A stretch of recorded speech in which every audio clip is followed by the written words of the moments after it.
Hello, this is the video for unit rates, and all you have to know about a unit rate is basically one little word. And that word, let me see if I can find it, it's right here. Per. Okay, so that's the main word when you're talking about unit rate.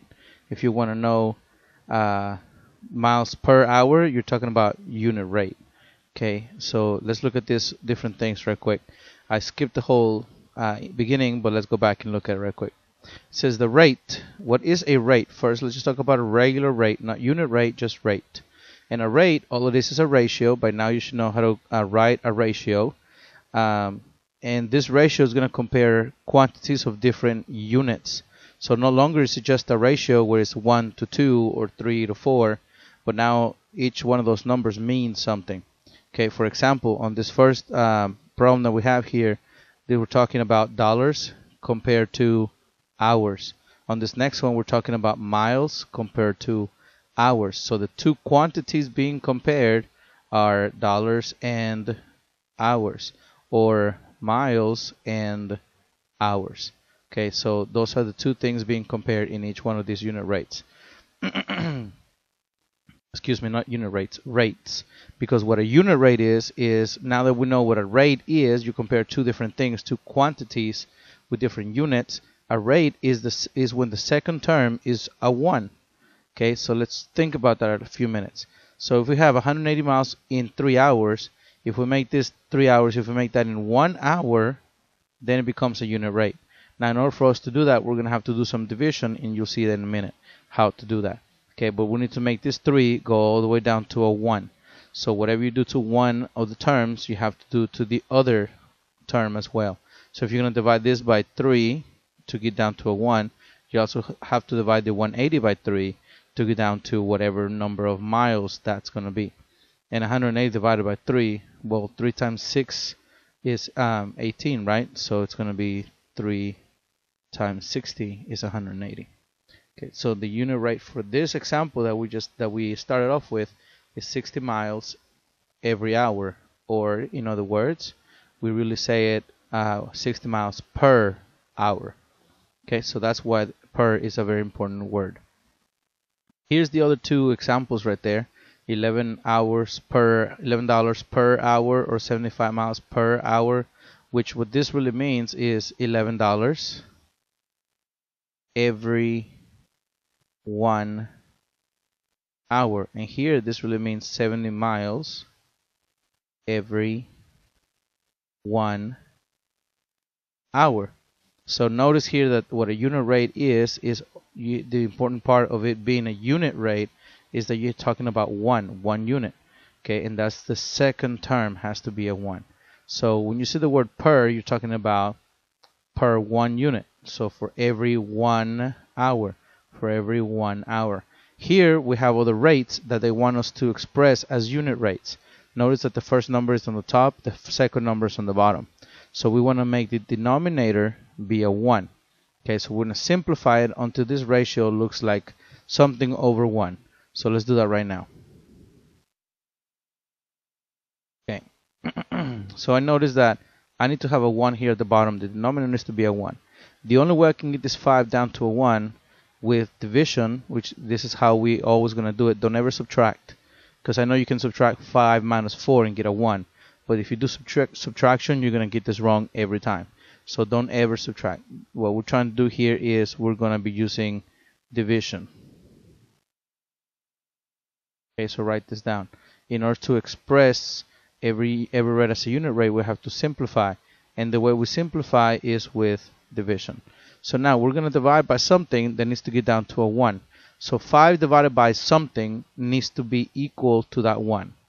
The only number that you can divide 5 by and it will give you 1 is itself. So we're going to be dividing 5 divided by 5. That gives me a 1. And that's it. We're done for that bottom. For the bottom, we now have a denominator of 1. Now here's the next thing. Whatever you do to the denominator, you have to do it to the numerator. So 200 divided by 5 is going to give me 40. Okay, so my answer is 40 over 1. And Mr. Burgueño, how did you know that 200 divided by 5 equals 40?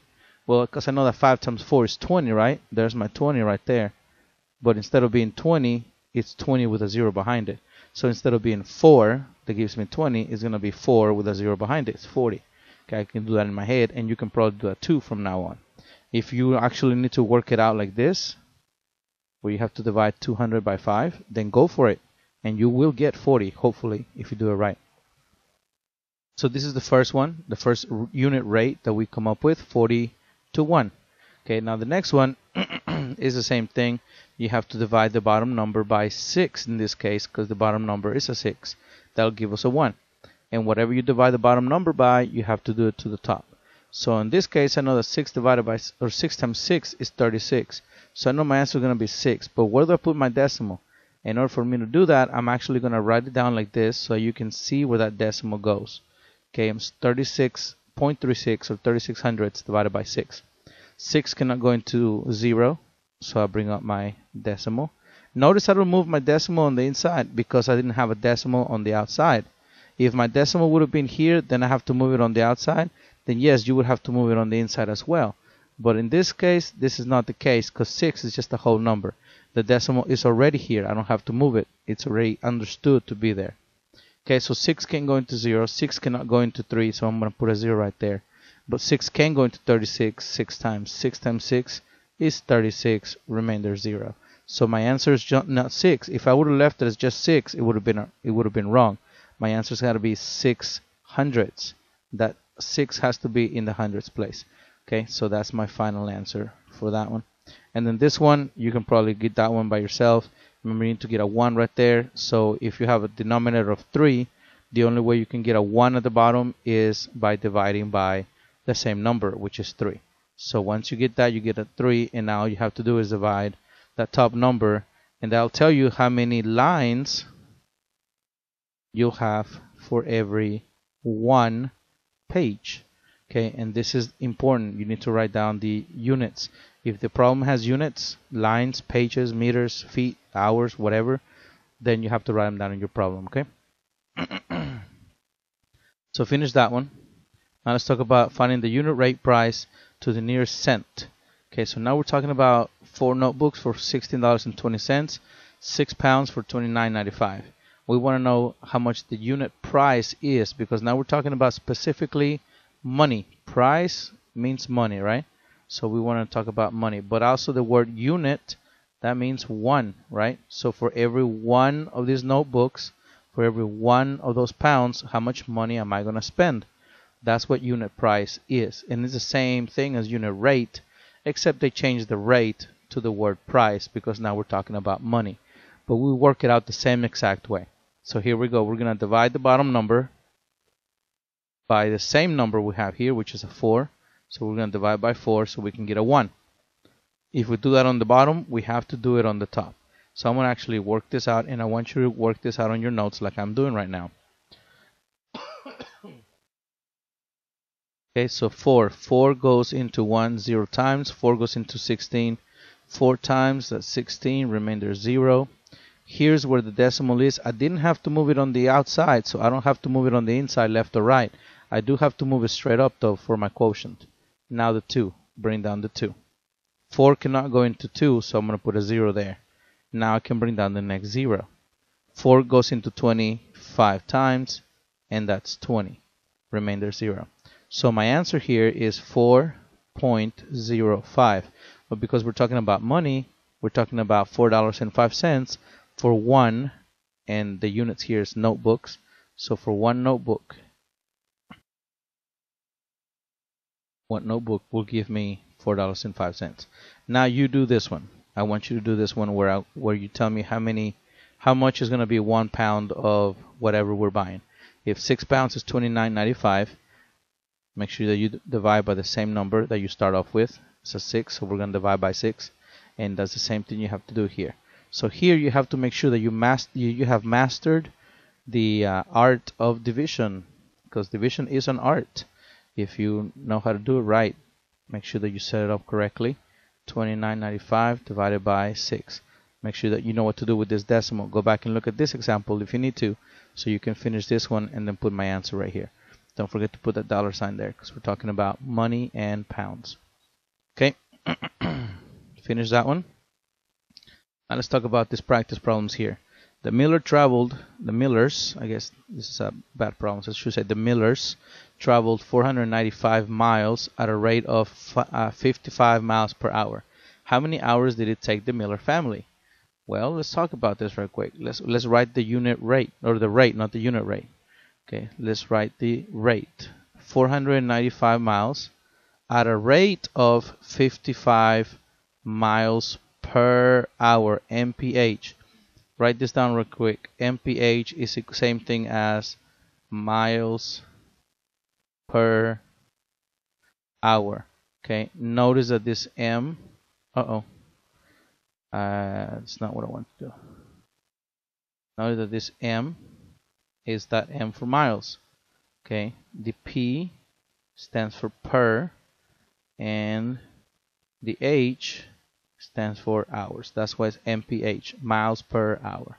So this means every mile, how many miles per 1 hour. And this says how many hours did it take the Miller family. Well, if they're going 495 miles and they're going at 55 miles per hour, then we need to think about this and set up the rate correctly. Okay, so we want to know how many. We know 495 miles is the total distance that they traveled. Okay, we know that they're going 55 miles for every hour, every mile per hour. So we're going to write that down, 55 miles. And I'm not going to write ph right here. I'm not going to write it that way. Okay, so I'm going to erase that actually. But I am going to write the word miles so that it can be the same thing as over here. 55 miles per hour. That means that the denominator is going to be 1 hour. This little line right there, that's our hour per. That means divide, or for every 1 hour. Okay, so that's what this division line means right here. 55 miles per 1 hour. Okay. Now, if that's what we have, and we need to know how many hours, the question is how many hours did it take? We're looking for this number right here. We don't know how many hours it's going to be. But I do know that 1 hour, I do know that 55 and 495, I do know those two amounts, right? So what I need to do here is I need to divide 495 by a certain number to get 55. And the way we're going to do this is thinking about it with multiplication. So let me give you a quick example. Let's say we have 24. Okay, and over here I have the number 6. And I'm trying to divide 24 by a number to get to the 6. Well, you can think about what 6 times what gives you 24, right? And then you'll know that it's going to be a 4. 6 times 4 is 24. So you can just divide by 4 and gives you 6. But if you don't know that 4, like these numbers here are bigger than 24 and 6, what you're going to do is you're going to do the same thing that you try and do right now, divide, but you're going to use the numbers that you have. So I'm going to divide 24 by 6, and whatever answer I get, I know if I multiply 6 times that number, it's going to give me 24. So let's see if you understood. Let's go ahead and work that out. 6 cannot go into 2, but 6 goes into 24 4 times. That's 24, remainder 0, right? So here, 24, if I divide it by that 4 that I got right here, I'm going to get my 6. So in the same way that I found this 4 just now, I'm going to find the number that I need to divide by right here to get that 55. And the way I'm going to do that is I'm going to divide 495 by 55. So here I go, 495 divided by 55. Can 55 go into the first number, into just 4? No, so put a 0 in there. Can 55 go into 49? The answer is no again. But 55 can go into 495 a lot of times. I don't know how many, but I do know that this 495 is close to 500, right? And this 55 is close to 50. And I know that 50 times 10 is 500. So I'm going to try one right below that. I'm going to try 9, see what happens. What's 9 times 5? 45, okay. There's my 5, and I'm going to carry my 4 over here. You can come over here to the side if you need to do it this way, but I don't like to come over here and do extra work. I just do it right here in one step. 5 times 9 is 45. There's my 5, carry the 4, and 5 times 9 is 45 again, plus 4 is 49. It's exactly 495. So if I subtract, I get my answer, which is 0 as a remainder, but my answer is 9. So I know that if I divide 495 by 9, I'm going to get 55. So now the question is, what number do I divide by 9 to get a 1? Well, if you think about what we did over here, when we were dividing, what number did we divide here by to get the 1? A 5, right? Because this was a 5. What number did we divide here to get to the 1? We divided the 6 by 6 because we had a 6 to begin with to get that 1. Same thing here. 3 divided by 3 equals 1. Okay, on the next page, here we have 4 divided by 4 equals 1. And here 6 divided by 6 equals 1. So the two numbers on the bottom that you're always going to be dividing is the same number, so you can get a 1. So on this next example that we're trying to look at here, I'm trying to divide something by 9 equals 1. Well, the only number that goes here in that question mark is going to have to be a 9, so that I can get 9 divided by 9 equals to 9. So in other words, if they're going 55 miles for every 1 hour, then my answer is going to be they are going to travel 495 miles in a total of 9 hours. And this is my final answer, so I'm going to box it in. I don't know why I did that box, weird looking box. But my answer is, it took, make sure you write this down in a complete sentence. It took the Millers 9 hours for their trip. Okay, so that's my answer right here. All right. Practice number 2, 3, and 4. Okay, I'm gonna skip number 2 because I think you get the hang of this. 60 miles for 2 hours. At this rate, how many miles can they travel in 5 hours? I'll go ahead and set it up for you though. I mean, write down the two rates that they give you. 60 miles per 2 hours. And they want to know at this rate how many miles. We don't know the number of miles, so that's my question mark right there. How many miles is going to be in 5 hours? We don't know, right? In this case, actually, this is a little toughy, so I'll work this one out with you. And this is one of my favorite type, because on this one you have to find the unit rate to go ahead and get this one. There's no way you can divide 2 by something to get a 5, or there's no whole number that you can multiply 2 times a whole number and get a 5, an even 5. So you can't do what we did in the other ones. What we're going to have to do here, this is the rate that they give us. We're going to have to find the unit rate. And remember, the unit rate is the one that you have a 1 at the bottom. So we're going to put 1 hour right here. Okay, and we're going to ignore this for right now. Let's ignore everything over here. Let's ignore that. Let's just find the unit rate. 2, I need a 1 at the bottom. 2 divided by 2 will give me 1, right? So 60 divided by 2 is going to give me 30. So we have 30 miles. So we have 1 hour. In 1 hour, you travel 30 miles. Now that we know that this is a 1, look at how easy this becomes. Now that we know this is a 1, I have to go to a 5 hours. So now all I have to do, I'll go ahead and erase that line that I put right there because we're going to stop ignoring it. Now we're going to work it out. 1 hour is what I have right here. I need to multiply that by 5 to get to my 5 hours, right? So we did the division right here to get to the unit rate. Once we have the unit rate, we use the unit rate to solve the problem.